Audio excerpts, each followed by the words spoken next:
오늘 본문 출애굽기 22장은 학자들의 분류에 의하면 모세오경 중 소위 언약법전의 일부입니다.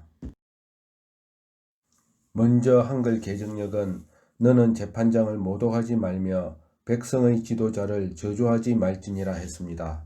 전반부와 후반부는 병렬 형태로서 하나님이 세우신 대리자들을 향하여 저주를 금하는 구절로 보입니다.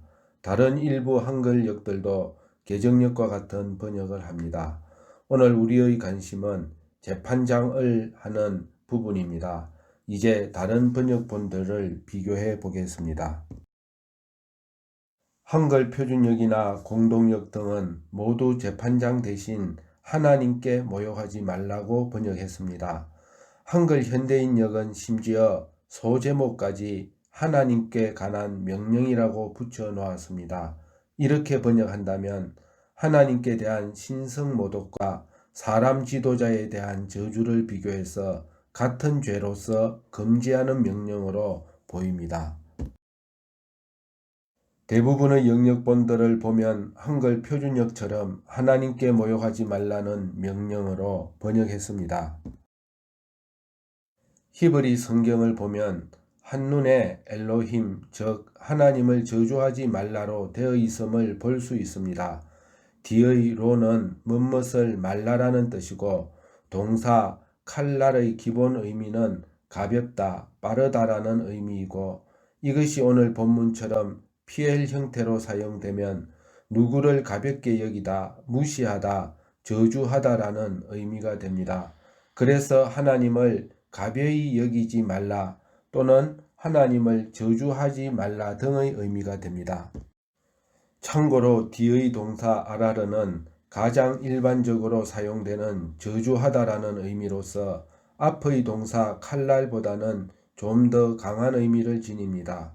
그렇다면 본문이 분명하게 하나님을 저주하지 말라 그리고 내 백성의 지도자를 저주하지 말라고 명시되어 있는데 왜 우리 한글 개역이나 개정은 하나님을 하는 대신에 재판장을 저주하지 말라로 번역해 놓았을까요? 번역자들이 큰 실수를 범한 것은 아닐까요? 우리가 같은 장에서 조금만 위로 8절과 9절로 올라가 보면 꼭 같은 상황이 반복되고 있습니다. 한글 개정역에서 8절은 도둑이 잡히지 아니하면 그 집 주인이 재판장 앞에 가서라고 번역했는데 히브리 본문은 이곳도 엘로힘이라 나와 있습니다. 즉 하나님 앞에 가서 조사를 받으라고 합니다. 또 9절에도 재판장이 죄 있다고 하는 자가 배상하라 하는데 여기도 히브리 성경에는 재판장이 아닌 엘로힘이라고 되어 있습니다. 즉 하나님이 죄 있다고 하는 자는 갑절을 배상하라는 의미입니다. 실제로 한글 표준역이나 공동역은 그곳에도 아래 28절과 마찬가지로 히브리 본문 그대로 하나님 앞에 가서 조사를 받아야 한다고 번역했습니다. ESV나 NLT 같은 많은 영어 역본들도 일관되게 이곳을 God이라고 번역했지만 일부 NIV나 NAS 같은 역본들은 같은 엘로힘을 아래 28절에는 하나님이라고 번역했음에도 불구하고 이곳은 재판관이라고 번역했습니다. 이로 보건대 8절의 하나님 앞에 나아가서 판결을 받는다는 표현은 재판장 앞에 나아간다는 의미가 분명합니다. 이미 많은 분들이 눈치채셨겠지만 여기 재판장은 제사장을 의미할 것입니다. 구약의 제사장들은 하나님의 율법을 가르칠 뿐만 아니라 재판장의 역할도 겸하였기 때문일 것입니다.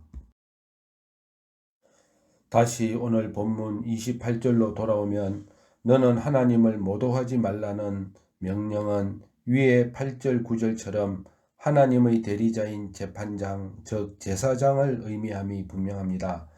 만일 이곳을 원문 그대로 하나님으로 번역하면 신성 모독 금지 조항으로 오해를 일으킬 가능성이 충분합니다.